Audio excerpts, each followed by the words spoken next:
Ayan, Assalamualaikum warahmatullahi wabarakatuh. Kami di sini dari kelompok 5 dari kelas APPTID ingin mempresentasikan hasil analisis perancangan perusahaan kami dengan tema usaha yaitu kentang donat dengan nama produk Notato. Nah, dari kelompok kami terdiri dari saya Helmi Jayanto dengan NIM 1222130 dan rekan saya. Saya Fandi Setiawan dengan akhiran NIM 132. Saya Christina Rianti Simatupang dengan NIM 013. Saya Ditya Ega Saputra dengan NIM 09.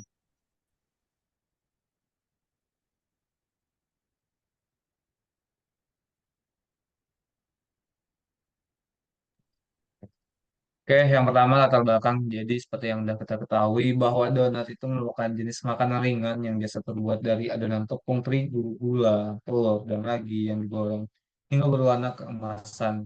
Jadi dalam realitanya untuk pembuatan donat ini menggunakan metode yang masih manual atau secara konvensional lah, sehingga ini akan mempengaruhi produktivitas dalam proses produksinya. Sehingga dengan masalah ini, maka kita akan membuat penelitian atau perencanaan usaha dengan menggunakan alat-alat yang lebih modern.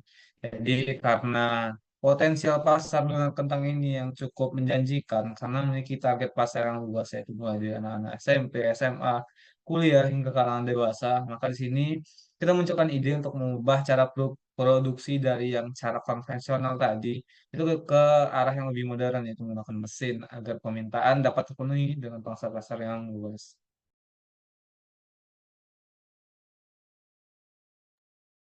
Untuk berikutnya yaitu tujuan dari perancangan usaha ini. Yang pertama yaitu memperluas pangsa penjualan donat yang semula peminatnya hanya didominasi oleh kalangan dewasa saja, dikarenakan kalangan anak-anak hingga remaja tidak tertarik terhadap rasa dan tampilan donat yang kasual.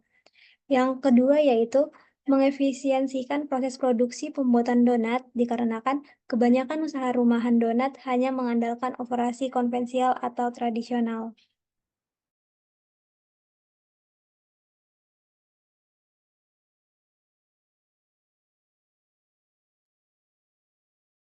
Oke, untuk selanjutnya itu garis besar usaha.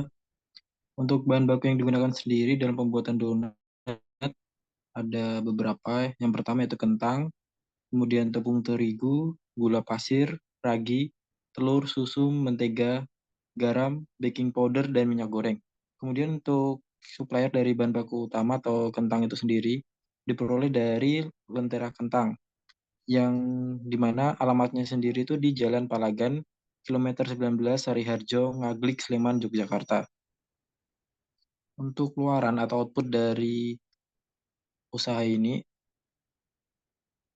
adalah produk donat kentang yang nantinya akan dipasarkan atau dijual di daerah sekitar Yogyakarta dengan target pasar yaitu kalangan anak-anak, remaja hingga dewasa. Kemudian untuk pembuatannya dimulai dari pengadonan, pemulaan, penggorengan, dan pemberian topping.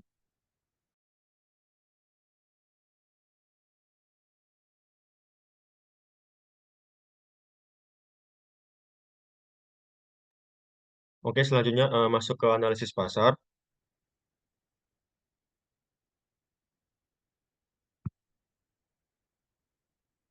Eh, di sini dari produk yang kami tawarkan ada sebuah kegunaan produk di antaranya yaitu variasi gizi. Yang sebelumnya kentang konvensional yang hanya tepung terigu aja. Di sini kita ganti tepung tersebut dengan dengan kentang. Dengan donat kentang menawarkan alternatif yang lebih bergizi dibanding donat tepung karena kandungan kentang yang lebih tinggi serat dan vitamin. Kemudian dari donat kentang itu bisa dijadikan sebuah cemilan atau makanan ringan yang dapat dinikmati kapan saja. Kemudian untuk daerah pemasaran, rencana pemasaran donat kentang mencakup seluruh Indonesia.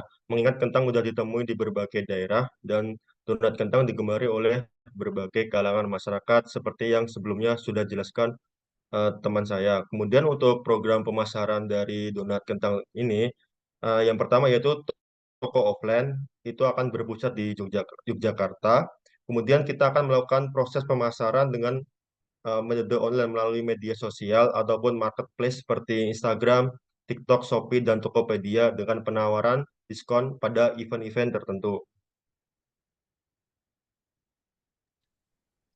Nah, oke, selanjutnya untuk mencapai tujuan perusahaan, maka kita memiliki beberapa strategi pemasaran. Yang pertama, advertensi. Di sini kita melakukan penyebaran poster itu dilakukan secara online. Kemudian pada media offline kita tuh melakukan pemasangan banner di pinggir-pinggir jalan. Kemudian selanjutnya ada pun strateginya seperti penjualan online. Jadi di penjualan online ini kita memanfaatkan situasi-situasi yang terkini bahwa yang kita ketahui sekarang ini kebanyakan para pengguna eh, HP itu memanfaatkan media online untuk berbelanja. Jadi media online itu seperti Instagram, TikTok, Shopee, dan Tokopedia. Dan selanjutnya strateginya itu adalah melakukan penjualan melalui toko offline. Nah, karena pasar utama kita itu adalah di kota Yogyakarta, maka kita memiliki toko offline di kota Yogyakarta ini. Jadi selain untuk mendistribusikan itu, kita juga mendistribusikannya ke beberapa UMKM dan supermarket agar jangkauan pasar itu lebih luas.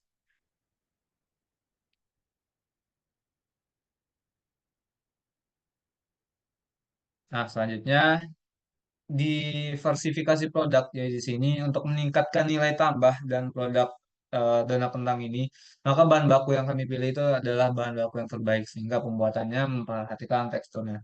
Dan selanjutnya pengadaan sertifikasi produk. Jadi tujuan di sini adalah untuk mendapatkan sertifikasi seperti MUI dan BPOM. Hal ini adalah bertujuan untuk meyakinkan konsumen yang notabene masyarakat muslim adalah masyarakat yang dominan agar pangsa pasar ini dapat kita capai dengan maksimal. Kemudian strategi terakhir itu adalah mengadakan diskon dan promo. Jadi strategi ini diharapkan untuk meningkatkan penjualan dari donat kentang ini. Jadi dengan adanya penjualan yang meningkat, tujuan perusahaan dapat dengan mudah untuk dicapai.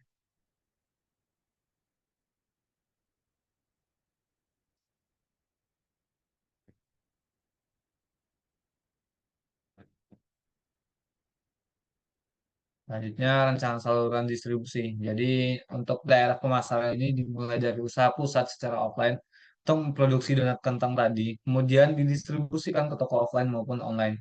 Jadi di sini ibaratnya sebagai level pertama itu adalah pusat produksi donat kentang. Kemudian daerah distribusinya itu ke Yogyakarta.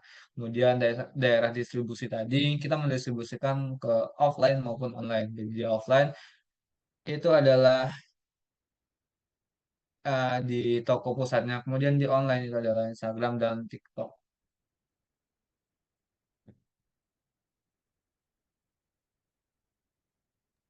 Berikutnya yaitu perkiraan pemasaran dan penjualan.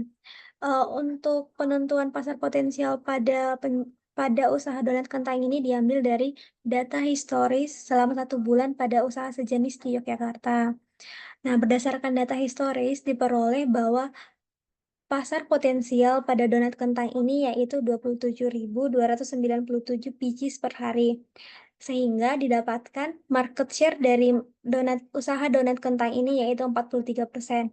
Angka ini diperoleh dari jumlah produksi selama 1 bulan dibagikan dengan market potensialnya dan dikali 100 sehingga didapat market share-nya yaitu 43%.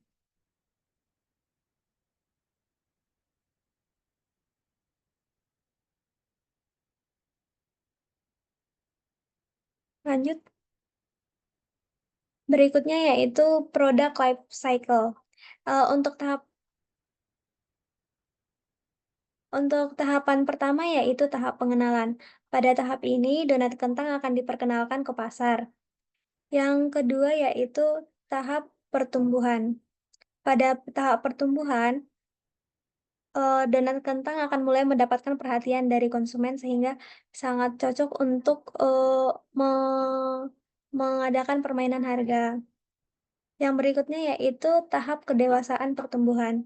Pada tahap ini, penjualan mulai melambat karena pasar mulai jenuh dengan banyaknya produk yang serupa. Yang berikutnya ada tahap kemunduran. Pada tahap ini, penjualan donat kentang mungkin menurun drastis. Nah, akan lebih baik dilakukan iklan yang lebih marak lagi untuk memperkenalkan produk ini kepada orang-orang.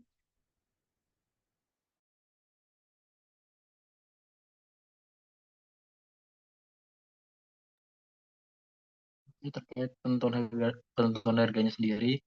Di sini terdapat beberapa rincian biaya yang dapat digunakan sebagai pertimbangan modal dalam produksi donat kentang.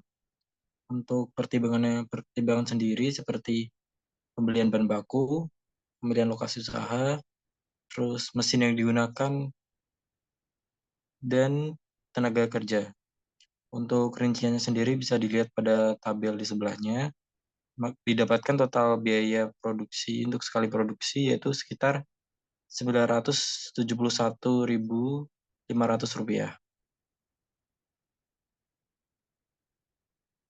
Lanjut.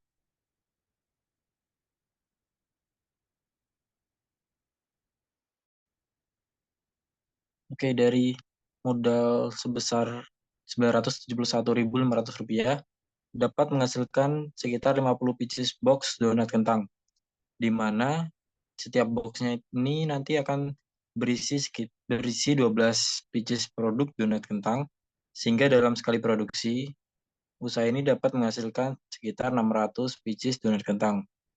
Untuk harga pokok produksinya sendiri, diperoleh dari total biaya produksi dibagi dengan jumlah produksi, di mana nilai 9.750 dibagi 50 didapatkan HPP untuk satu boxnya yaitu sebesar Rp19.430. Sehingga harga jual yang ditetapkan pada donat kentang dalam satu box dengan 12 pieces donat kentang adalah HPP ditambah dengan laba, yaitu labanya sebesar 30%. Sehingga diperoleh untuk harga satu boxnya sekitar Rp25.000.